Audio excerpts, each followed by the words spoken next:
Welcome to Real Estate Coaching Radio, starring award-winning real estate coaches and #1 international best-selling authors, Tim and Julie Harris. Real Estate Coaching Radio is the nation's #1 daily radio show for realtors who demand authentic, real-time coaching. Get ready for fluff-free, unfiltered, full-strength honesty about what's truly working to get you into action, helping others, and making money now in today's real estate market. Now to our hosts, Tim and Julie Harris. 3, 2, 1, and we're back, Julie. It is January the 21st, and we have a new president. Yes. We've also almost got the first month of 2021 in the bag. I know. And I have really great news for you. What? Ready? Not a single report of flying snakes. No new pandemics. That you know of. That I know of, exactly. Yeah. There actually hasn't been any actual alien landings that have been officially, registered. So far, this year is starting out less crazy than the previous year. Yes, hopefully we can keep that momentum. Well, I'm sure that we won't. Mm-hmm. I'm sure that the crazy train will return to the world, but such is the way. In the interim, all of you guys are in the right place at the right time and selling something that everyone wants, which is a home, or leasing them for that matter. So congratulations on having made that right decision whenever you got your real estate license. And so if you're just getting into the business, or if you're returning to the business, this is the part 3 of the podcast we started earlier this week that's just for you. Because this time of year brings out new agents. A lot of you guys cut your licenses last year and you had in your goals to start your real estate career this year. That's traditional. But then there's also a lot of you, I'd say a vast majority of you that listen to us, that fall into one of those two categories, do fall into the category of returning to the business. And by returning, we mean in the literal sense. Some of you had a false start or sort of got into the business and sort of dropped out of the business and you're recommitting to it and all these different versions of returning to the business. So in both cases, this plan and what we've been sharing with you in the last 2 podcasts is completely relevant and should be taken very, very seriously. And if you skip any of these steps and if you don't move towards the philosophy that we're trying to share with you, chances are you're going to bring a lot of what should I say? I was going to say untoward. Yes. Is that a word? Untoward. It's hard to say. Yeah. Okay. Well, I should stop. Undeserved, maybe. Stress. Yeah. Yes. All right. I want to share with you guys a statistic. I'll remind you of a statistic. And I think it'll basically help kick off point number, what is it, Jules? Point number 14, right? Mm-hmm. So here's an interesting statistic. I'll do this in a story format because this thing I'm about to tell you actually reminded me that we haven't been sharing this information with you frequently enough. So Julie and I in our we walk 6 miles virtually every day. And I was on the walk. Someone texted me, had some specific questions about eXp Realty in this case. And so I called him, I put him on speakerphone, and I listened to his questions. And here was his scenario. He is a new agent, newish agent. He's been in the business for about a year. He's successful. He's been selling some houses and he's been part of a team. Now, I know he listens, so don't worry, I'm not going to use your name. But the reality of it is the amount of money he was making for the amount of effort he was putting in was just ridiculously low because he was on this team, in essence, guys, he was making about a 40% commission split. Now, that doesn't include, obviously, his own business expenses and his own personal expenses and all the rest of it. So his actual net income when he earned, say, $10,000 was realistically probably about $2,250, and that's before expenses. And I want you to think about that for a second. Does that even make sense to be part of a team if that's your scenario? But here's where the rubber met the road. So the reason he joined a team, and I asked him that question, knowing what the answer was, but I want to know what his answer was, is because he assumed that it would be easier for him to get momentum as a team member because they would give him leads. Okay, so let's write leads down. And then he said, I also wanted to have support and, training, and I wanted to have maybe a transaction coordinator, all that type of stuff, which was important to him. All that stuff makes perfect sense, right? But we just talked about how the cash flow was terrible, but here's where it was really interesting. The leads that he was given, and he was given a fair number, it came with the label of prepare for these not to actually work out for almost 2 years. So the leads that you get from online lead generation, generally speaking, are the least motivated essentially, I'm not going to say worthless, but I might as well say worthless. If you generate a lead today and it's not going to hypothetically transact for 2 years, where you guys are getting confused, and where he was confused originally when he started with this team, but now he understands, is statistically, yes, an average internet lead, it's a 2 to 3% conversion rate, and essentially the least motivated people are shopping online, or the least motivated people are the leads you generate online. This is just a statistical fact. But when he says, and when I'm saying to you, that they'll transact at an average of 18 months, why do you think they're going to transact with you? Because here's where the fallacy is in the thinking of all these agents who want to basically get you, well, it's brokers and trainers and coaches who want to get you to spend all your time and money and effort learning how to be an online lead generator. If it takes you 18 months before you actually see any benefit from the work you're doing today, do you have enough financial staying power to basically essentially make ends meet financially for the next 18 months? I'm going to guess most of you don't. Now, there's part number one. Now, part number two is that just because 2 to 3% may convert within 18 months, what makes you think they're going to be doing business with you? And this is something no one talks about, and it should be so obvious to all of you. If you generate 100 leads online today from Facebook ads or whatever, and you stick them in your drip campaign, and 18 months from now, if indeed 2 or 3 actually transact, why would they transact with you? What makes you think that they're only in your campaign? What makes you think that they are only being dripped on by you? What makes you think they didn't walk into an open house? All the billions of other ways that buyers find a potential, agent or seller for that matter. So even though statistically what they're saying probably is true, I've never really researched it enough to know. I can only go by whether research has been done, and who knows if that's valid or not, but let's set that aside and assume it's valid. Why do you think when those people actually, transact, it's transacting with you? It doesn't work that way. This is not how a real business operates or a real business thinks. Matter of fact, Julie and I, look, we understand you guys have these long-term, drip campaigns and all this other stuff that you think is going to basically be almost like an investment in your future income, in essence. Well, we don't even advocate that at our coaching business. We'll tell you all of you guys want to know where you should sign up for these drip campaigns and all this other stuff. And we'll tell you, but we're not going to coach you. And essentially, we're going to tell you how to set it up. We're going to tell you the pluses and minuses of doing it. But what we're always going to do is we're going to point you on the people that are transacting less than 90 days. And here, I want you to think about this. And Julie's going to explain it hopefully succinctly. She's a little keyed up today, so... Lay it on me. What do you mean to explain? All right, so I'm trying to explain to them why, you and I are making a... we haven't decided whether we're going to do it using numbers or colors, right? Right. We're going to go... an illustration. An illustration. Well, if we are successful at what we're trying to accomplish, Yes. right? Because we can barely verbalize it now, let alone make it into an illustration. But it's important because I know that they're very confused about this. Right. They are. Because they're being lied to, okay? So we're going to list the top 50 forms of lead generation that you guys are told to invest in, and then we're going to somehow denote whether that's a 1 or a 10, and we're probably also going to use a color chart. Now, what do we mean? 10 means it requires the most skill, the least amount of money, and will generate money for you the fastest. And a 1 is no skill, most money, and least effective. And yeah, Julie just said it too. So a 10 is going to be something that requires skill, and under the skills banner goes knowing how to overcome rejection and how to essentially ask questions, be a professional basically. And 1 means you basically have no skill required. So just putting a finer line under this is, for example, picking up a phone and calling a for sale by owner would be a 10 activity. Number 1 activity would be probably 99% of the things you're being told to do. It would be online lead generation, be social networking, it would be making videos, it would be doing TikTok, it would be doing all this other stuff you guys are spending time on. And especially when it comes to paying for those leads to come your way. So you have a spectrum of most expensive, least effective, least resistance to most effective, most financially prudent, requiring the most skill. So that's going to be the spectrum, or the grading chart, if you want to put it like that way. Maybe that's what we should do about it. You know how they grade diamonds and whatnot? But isn't it interesting that the things that are most effective, what do we mean by effective? You don't have to talk to that many people. The ratios are killer on the high-skilled stuff. Right? And in addition to that, they're also the least expensive. Right. So it's an interesting intersection of criteria, right? High skill, low cost, great results. Right. When you have the skill.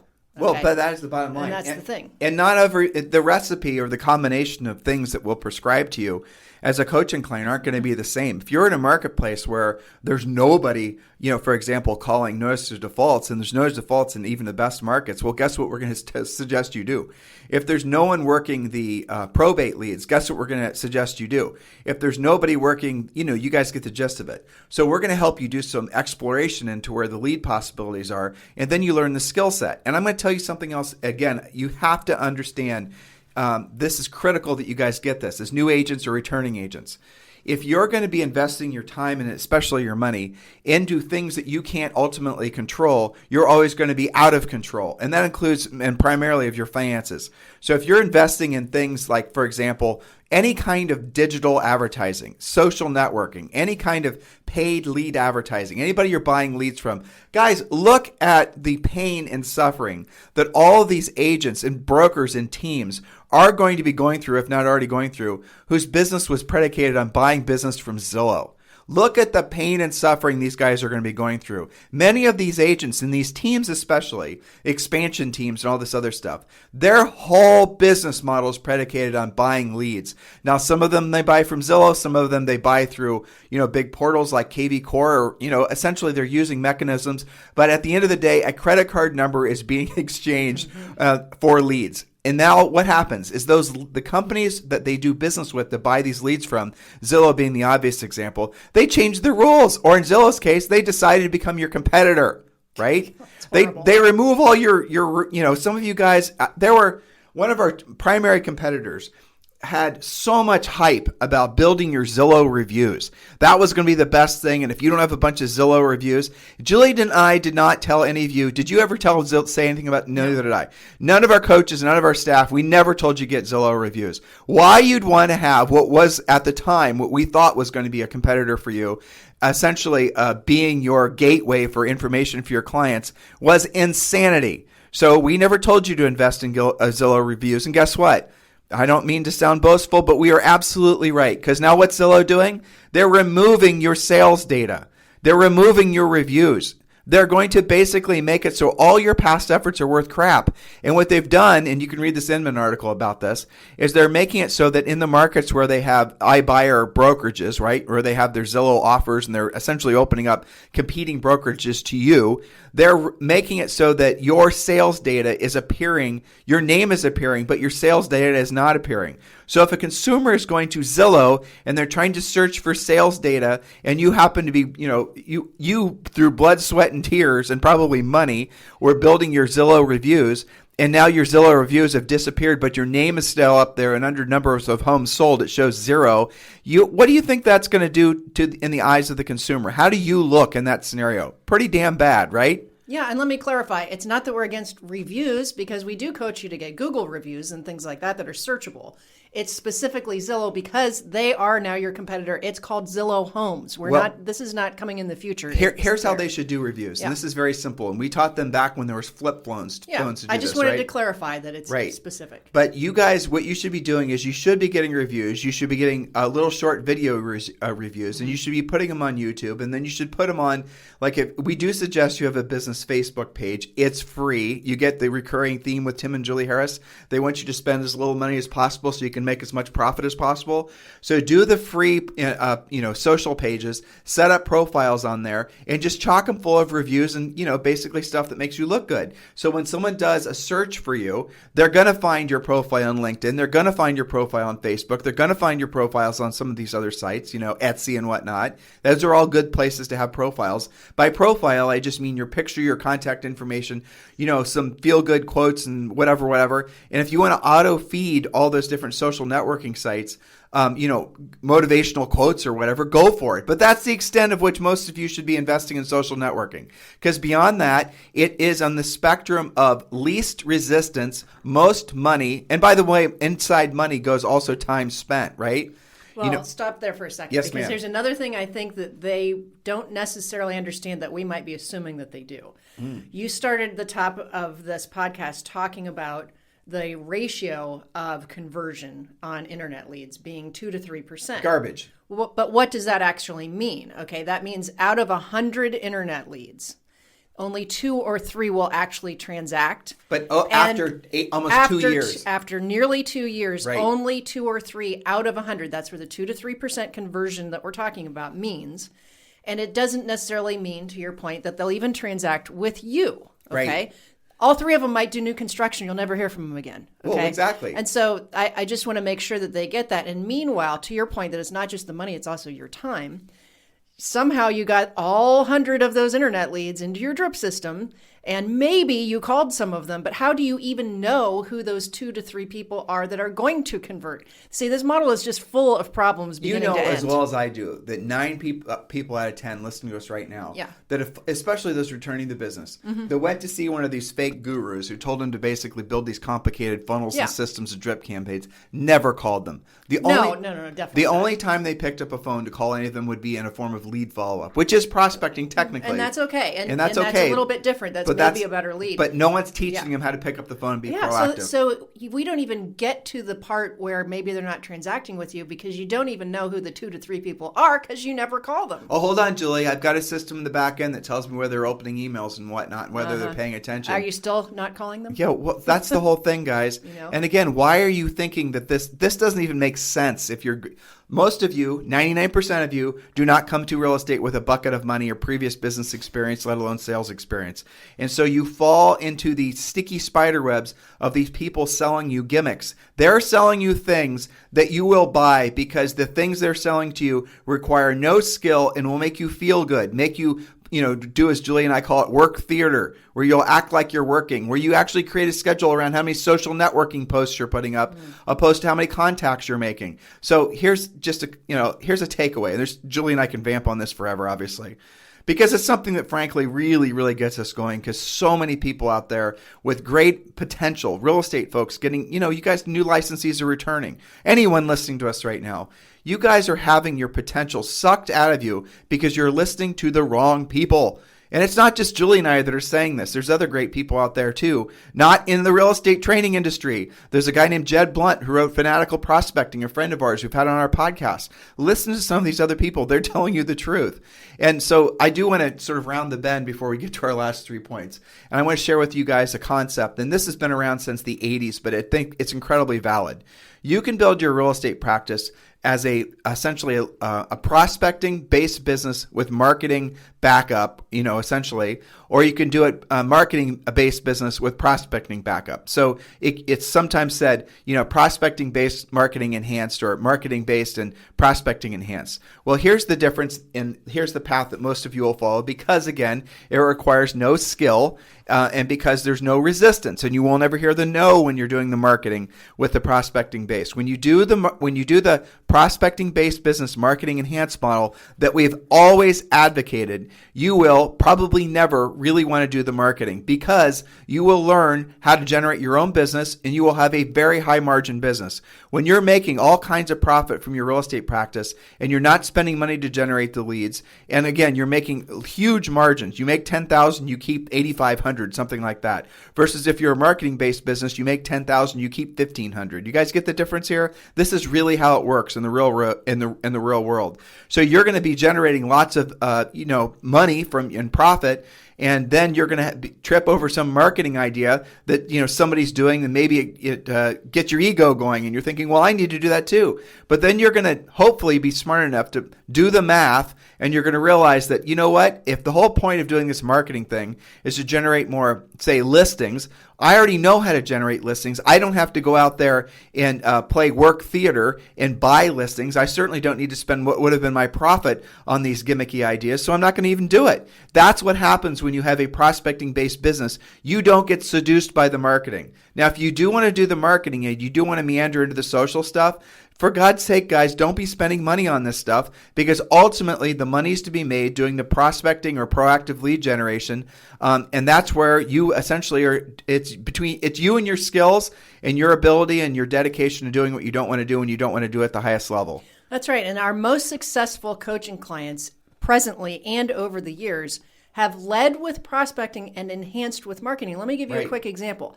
Tammy Irby, who is one of our great coaching clients in Northern Virginia, knows how to maintain her magic number of listings. She prospects several different areas and is a kick-ass lead follower upper. Okay, so that matters too. We've talked about that.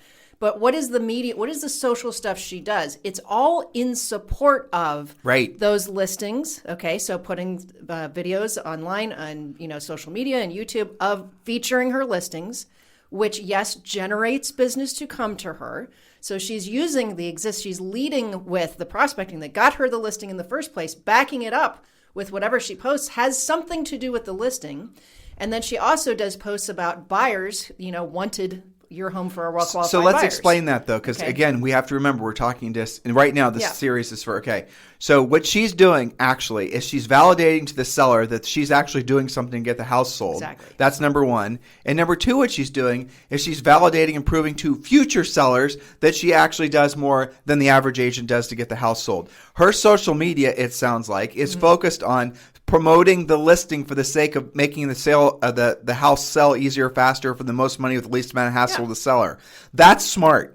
That's how you're going to do it if you're going to do it at all. But you see how that's leading with the actual production, and then the marketing kind of supports that. And her brand, if she's even, utters that word, is based on sold listings and taking care of her sellers.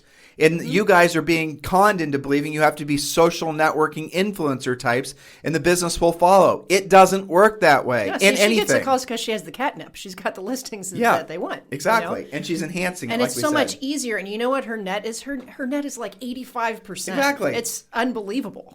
So if you're new in the business and you're returning to business and you're not understanding what we're saying, a lot of you guys think that just because someone sells hundreds of houses and makes even millions of dollars per year, you think that they've got the whole financial, nut cracked. Oftentimes, they're the most broke of all the agents you're going to run into because they're spending all their money to maintain that illusion of success. Essentially they're caught in a golden cage. They don't have any profit because they're constantly spending all their money. And you know how you know that's true is when the tides go out and you see essentially that they're buying all their business. And it was all just for the sake of numbers. And I feel sorry for those people because they didn't probably understand that business model was based on, it wasn't really, the goal of that business model was to be famous and to sell houses and to create, volumes and transactions. It wasn't basically for the sake of profit. Now let's go over these last 3 points. And what we're focusing on is your action plan. If you haven't heard the first 2 podcasts on this series, please go back to it. And I want to remind you before, actually, it's the point number 14, or it's perfect. Point number 14 is complete your real estate treasure map for your big picture. And here it is. Here's how simple it is. Actually, I think point 14 and 15 are essentially the same thing. Yeah. Text 2021 to 855-685-1045. Text 2021 to 855-685-1045. And when you do, we're going to text you back a downloadable version of our book, The Real Estate Treasure Map, which is your fill-in-the-blank business plan. This is not just your business plan. This is your business and life plan. When you get this done, you're going to have a huge sense of relief and direction. And this is especially what you need right now going forward into what hopefully won't be as crazy as last year, but probably will be crazy in its own way. So text 2021 to 855-685-1045. And when you do, we'll text you back a link to download the Real Estate Treasure Map and actually 6 other books. Julie? Yes. Now, that point was about the Real Estate Treasure Map, which is your all-encompassing, very personalized business plan. We also have point number 15, because we're talking about newer, returning, and also some of our coaching clients in this situation. You have the option. Real Estate Treasure Map really is the best place to start. And then after you've done that, we have kind of like mini plans that help you focus that in. Survival plan. We have the treasure map. We talked about the 90-day massive action plan. So let's say that you get your treasure map done, but now you're like, what do I do next? You do the 90-day massive action plan, but that's based on what you discovered, like your magic number and what your schedule should be and your goals. When we were talking yesterday about how to make the Premier Coaching into something that was sequential, you could actually do it around days. That's a good idea. Yeah. Remember how we're saying develop it into like a progress bar type thing? Yep. All right, point number 16, set up 3 bank accounts. Julie Harris? Okay, so here's the thing. And again, this is talked about in the Harris Rules book, which you can get at Amazon. And Barnes & Noble, and Target, and Walmart. Yes. And bookstores everywhere. No excuses. It's available. Okay, point number 16, set up 3 bank accounts. One is for your operations. This is what you pay your business bills from. One is for savings, at least 5% to start. Even if you're super brand new, a minimum 5% to start.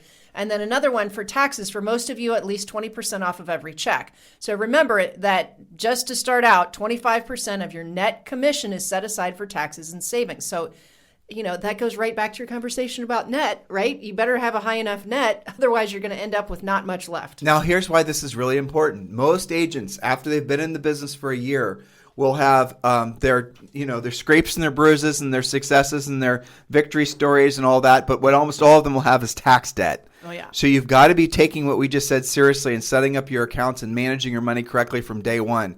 Because there's two things agents don't do. They don't save money and they don't pay their taxes.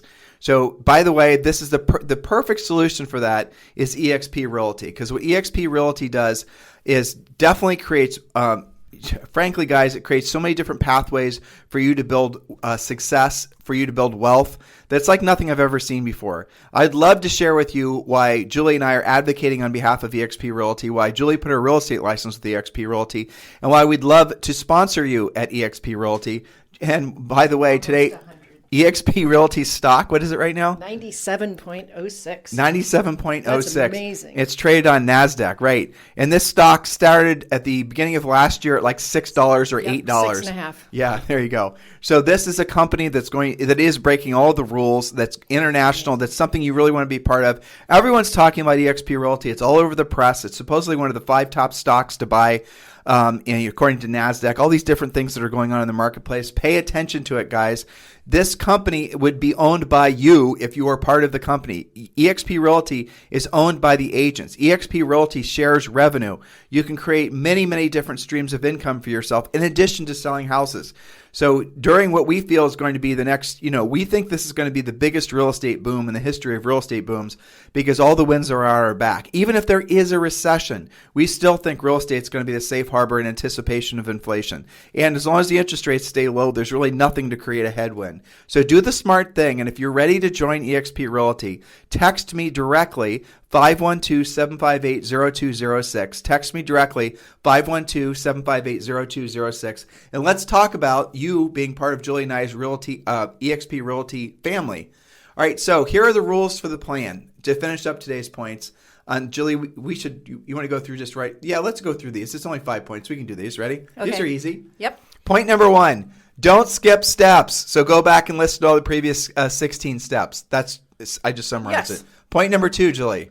Don't listen to any agents, coaches, trainers, brokers, or quote advisors who are not at least as successful as you intend to be. They are actually literally not authorized to advise you. That includes Facebook surveys. It includes people who have never sold real estate before. And you can go to compareacoach.com to find out more on that. Okay. How do you guys validate who you receive information from? If you're listening, if you want to go and learn how to play tennis, for example, wouldn't you want to know or take lessons from somebody who actually not just played tennis, but played tennis and was maybe ranked? How about played tennis, was ranked, and actually won some championships? Wouldn't that be the person you'd want to listen to most closely versus somebody that read a tennis book and decided to make some tennis videos and is a tennis influencer? I mean, doesn't it make sense that you guys are going to be very discerning, very careful, very selective about who you listen to when you're looking for, essentially a pathway up the mountain for yourself? And yet you don't, do you? You just go to whoever basically pops up in your email, whoever you listen to that looks like they know what they're talking about. But do you validate that they're not full of it? You don't. You need to. And the 3 rules that we put in place for all of you, write these down when you're trying to decide who you're going to listen to, especially when it comes to coaching, is number 1, have they ever sold real estate? You will be shocked how many people out there who call themselves real estate coaches who've never actually sold real estate. Oh, but you're a real estate guru that you're listening to on YouTube sold real estate. Good. So the next question is, have they actually sold real estate at a high level? Oh, okay. Well, no. That's where you're going to, maybe they had a license for like 22 seconds and then they never actually sold real estate, but they decided that they could be an internet lead generation guru and that's what they go off to do. So before you listen to anyone, did they sell real estate? Yes or no? If no, stop there. Did they sell real estate at a high level? And a high level means at least 100 homes per year.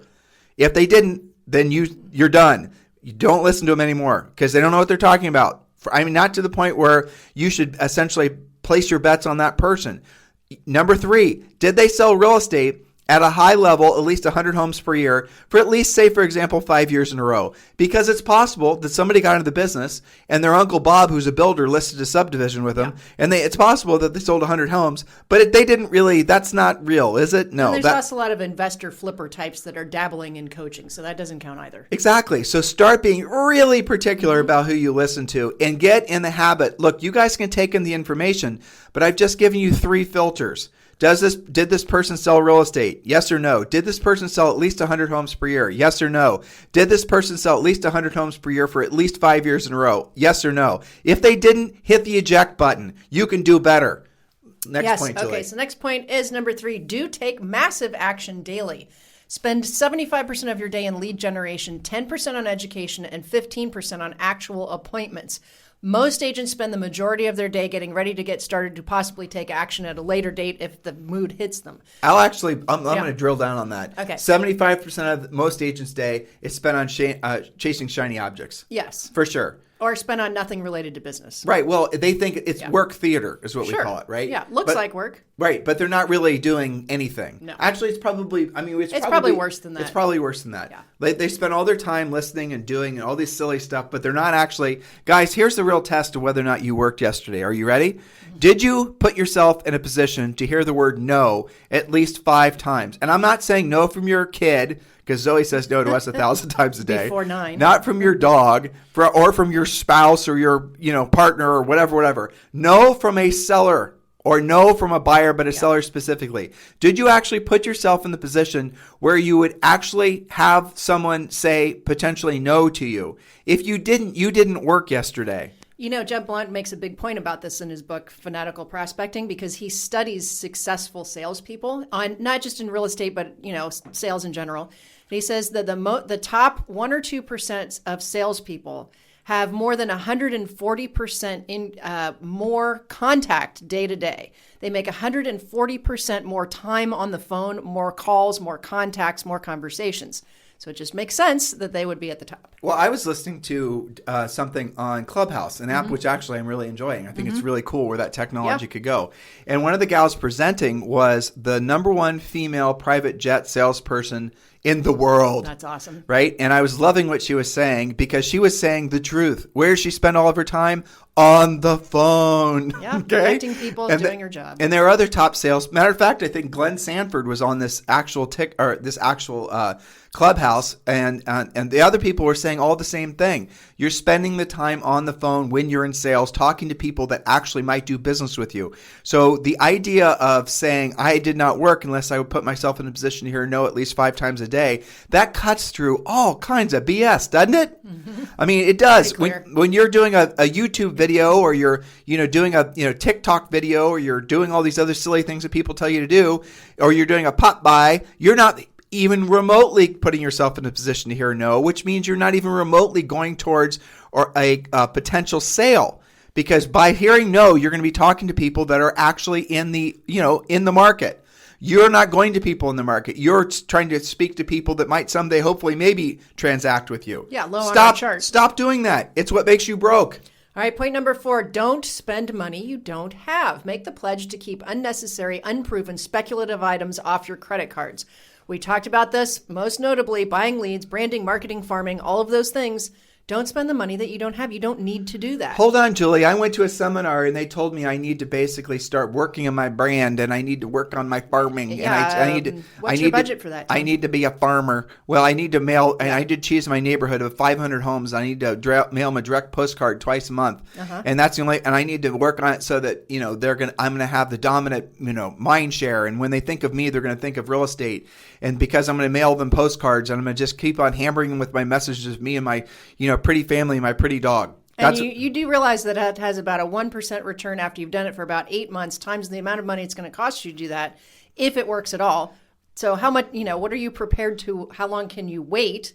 How much of a budget? Because you don't have a budget for that. It says don't spend money you don't have. And so why are you guys seduced by that? Because there's no conflict. It's passive. Low on the chart. Low on the chart of effectiveness. High on the chart for ineffectiveness and costliness. Next point. Well, and we've seen agents go broke before they had a deal from that kind of stuff. This next point, Julie, I'll cover this one. Okay. So make sure you choose the right broker. Now, this, it's funny. We wrote this how many years ago? Before we were working with EXP. I know. But that really is true. Point number 5 is make sure you choose the right broker. But I mean, we always will, we're not going to be politically correct, if you want to call it that, when it comes to suggesting you guys be very selective who you listen to. You don't have to listen to everyone's opinion when it comes to essentially building your business and making money. You don't have to essentially think you're obligated to think everyone is on an equal playing field as far as what they have to say, because they're not. Be very discerning who you listen to. Now, here's the problem you've got with your broker selection and your office manager selection and all of that. Chances are they've only been in the business for 10 years or less. And chances are they don't know how to do anything other than basically buy leads, because they only have been in the business during the sort of buying leads, era, which is what we're kind of coming to the end of. With Zillow essentially finally showing its true colors and going into the become a direct competitor for all of you. The buying leads business is going to essentially have proven now, because enough people have done it and experimented with it, to be incredibly ineffective. And we've just given you a whole bunch of examples why on today's show alone. So that era is going to come to an end. So if you're associating with a coach, a guru, an office manager, or a broker who only is going to tell you buy leads, build brand, join team, then you basically are going to be stuck in that ecosystem, and you don't understand the unintended, essentially consequences of following that path. And maybe it has something to do with all the agents that follow that path with our, belief that the failure rate, or essentially the duration that an agent is in the business before they fail, it used to be about 2 years, but we think it's now closer to a year. So in other words, even though there's this a huge amount of people that are supposedly experts at helping agents generate leads and all the rest of it, we're seeing the amount of time that an agent spends in the business before they are effectively failed out of the business. Maybe they still have active licenses, but they're certainly not earning a living in real estate. It's increasing, not decreasing. You would think if all these business models were valid, that there would be more agents that were staying in the business for longer and making more money. But that isn't what is happening. No. So you have to be very careful who you align with, because you're going to inadvertently adopt their philosophies of building their business, and you're in that unconscious incompetence phase, and you don't know what you don't know, so you're going to gravitate towards anybody who's going to give you a shoulder to lean on. And what if that shoulder that you're leaning on actually isn't the person that you should have been listening to, if your intent was to actually make profit and to build wealth for your family? So we absolutely are going to be very direct with you. Do seriously consider joining EXP. Do consider having Julie and I as your personal sponsors. If you want to talk about that, 512-758-0206. And the last point is, of course, something you guys already know. Do stay listening to our podcast every single day. You already are. We are never going to change our message. We're never going to change the tenor of our message. We're never going to change the directives of our message.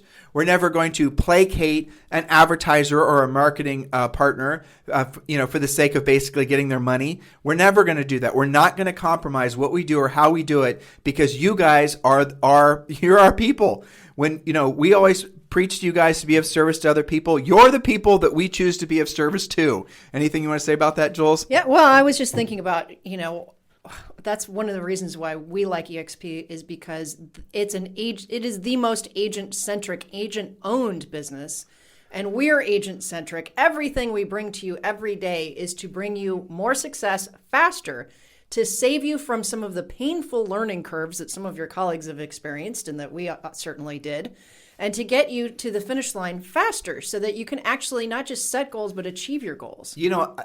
Have you ever noticed, every time that you pick that up, they can hear it, by the way, I see it on the sorry. mic. So do you know that, have you noticed when people buy something, even as they discover flaws in the product, they don't, generally speaking, want to admit the flaws, because then they are embarrassed that they bought something with flaws. Yeah. So I see that happening with all kinds of consumer products, right? Mm-hmm. Like our iPhones. You and I we find issues with this iPhone 12 Plus Pro, or whatever the heck it is, that the old one didn't have. No, it didn't. There's got some bugs. When I'm texting, my stupid phone thinks abs as and it spell corrects me every single time. Yeah. It's like, what does the system? Why does my text think that any human would be typing abs that often versus and?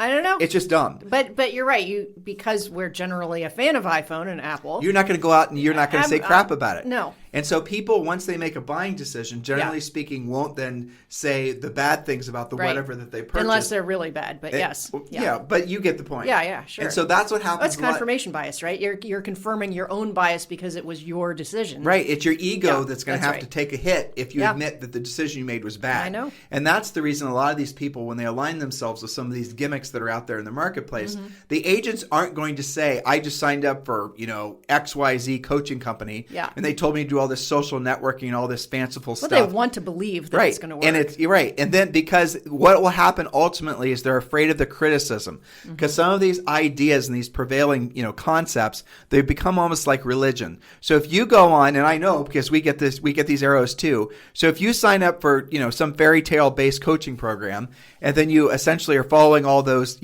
systems and whatever else they're trying to get you to believe, and then it doesn't work, you're not going to go online and say, I did all of it and it didn't work, because then you're afraid that the zealots inside the religion are going to attack you. So you don't, and what you then do is, because you are feeling invalidated yourself, is you start to believe that those systems and the things that they're trying to get you to do didn't work because of you. In other words, you internalize the failure of the idea as a personal failure, which in a way it is, but really it was a failure of you choosing the wrong path. You made a mistake. You can change. You Right. made a mistake. Exactly. That's what I'm trying to say. And so when that's, again, you guys come to us sometimes licking your wounds from having tried to be the mayor of your own town on YouTube or whatever, or trying to be an influencer, and you think there's something wrong with you. You think you're too fat, too young, too old, too just not entertaining enough. You didn't give enough value. You didn't, all this garbage. But the reality of it was just a bad idea, and you were essentially, as we just said,